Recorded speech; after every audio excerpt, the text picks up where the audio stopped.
sekalian, tema kita hari ini adalah yaitu tentang kemerdekaan seorang muslim.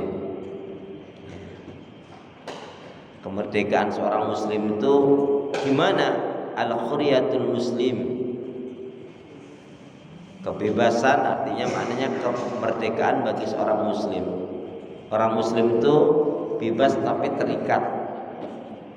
Bebas melakukan yang baik-baik, ya, terikat untuk tidak melakukan maksiat dan dosa, pelanggaran syariat Allah Subhanahu wa taala.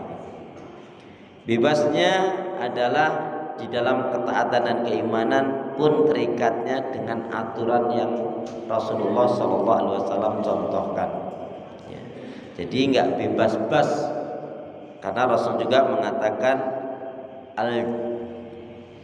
ad-dunya sijnul mu'min wa jannatul kafir. Dunia itu adalah penjaranya bagi seorang muslim mukmin, tapi surganya bagi orang kafir. Ini kiasan dan di dalamnya juga ada makna hakikinya. Makna hakikinya, kiasannya dunia ini menjadi penjara bagi seorang muslim mukmin karena dia tidak boleh bebas melakukan semau-maunya, ya, tetapi harus mengikuti ketentuan aturan yang telah Allah syariatkan. Sedangkan surga bagi orang kafir seolah-olah memang dibebaskan dunia ini, ya. Cuman kan ada di akhirat nanti ada dua, surga dan neraka. Surga bagi orang-orang yang beriman, orang yang taat, orang yang beribadah, orang yang mengisahkan, mentauhidkan Allah, melepaskan dari belenggu kesyirikan. Sedangkan neraka adalah dipenuhi oleh orang-orang yang jahat, yang kufur, yang zalim, yang fasik, yang munafik, yang melanggar hukuman aturan syariat, Allah Subhanahu wa taala.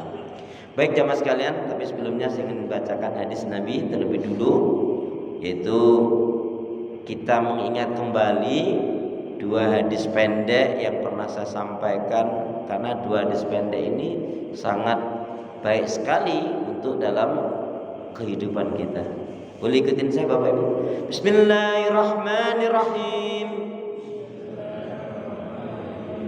Qala Rasulullah sallallahu alaihi wasallam,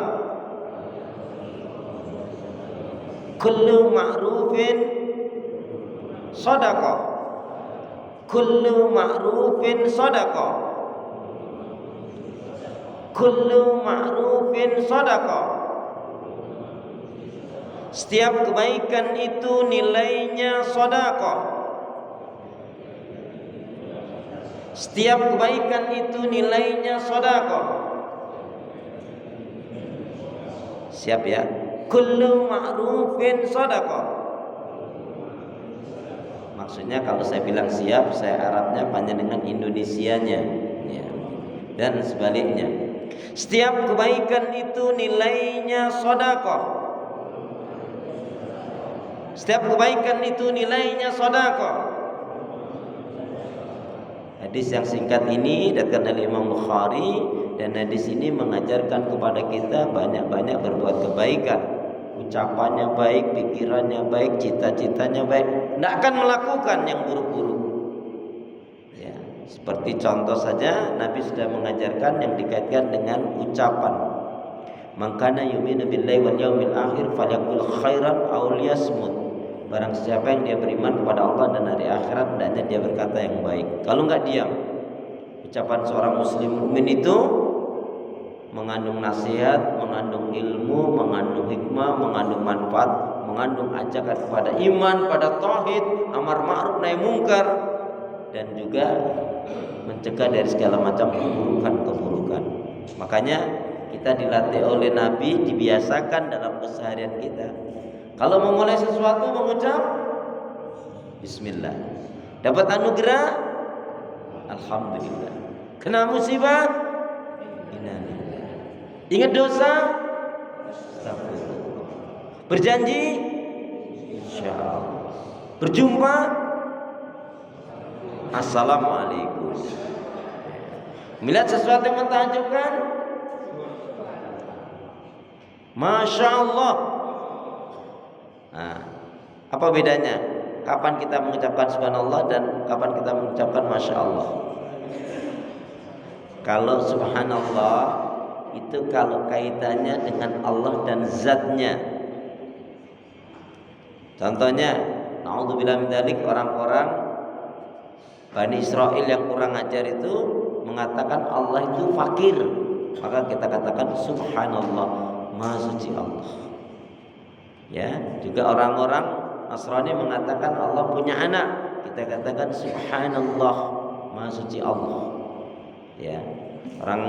Begitu juga orang Bani Israel mengatakan Allah itu enggak mampu. Ya. Kita katakan subhanallah. Tapi kalau kaitannya masya Allah, itu ada dua, kaitannya dengan Allah dan ciptaan-ciptaan Allah, dan juga hal-hal yang mentakjubkan dan ya mengherankan, atau hal-hal kaitannya dengan ciptaan Allah yang luar biasa seperti pelangi dan seperti alam semesta ini dan seterusnya.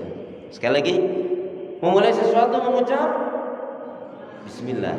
Dapat anugerah, alhamdulillah. Kena musibah, ingat dosa, astagfirullah. Berjanji, berjumpa, melihat sesuatu yang mentakjubkan, masya Allah. Dapat rezeki, bagi-bagi. Kan wa mimma razaqnahum yunfikun. Alhamdulillahnya kan sudah di depan tadi. Jadi dapat rezeki, bagi-bagi. Wa mimma razaqnahum yunfikun. Baik, itu yang pertama. Hadis yang kedua.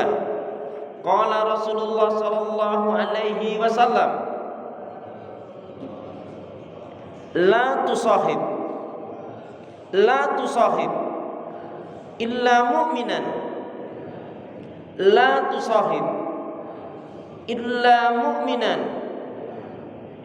la tusahib illa mu'minan. Janganlah kalian bergaul kecuali dengan seorang mukmin. Ya.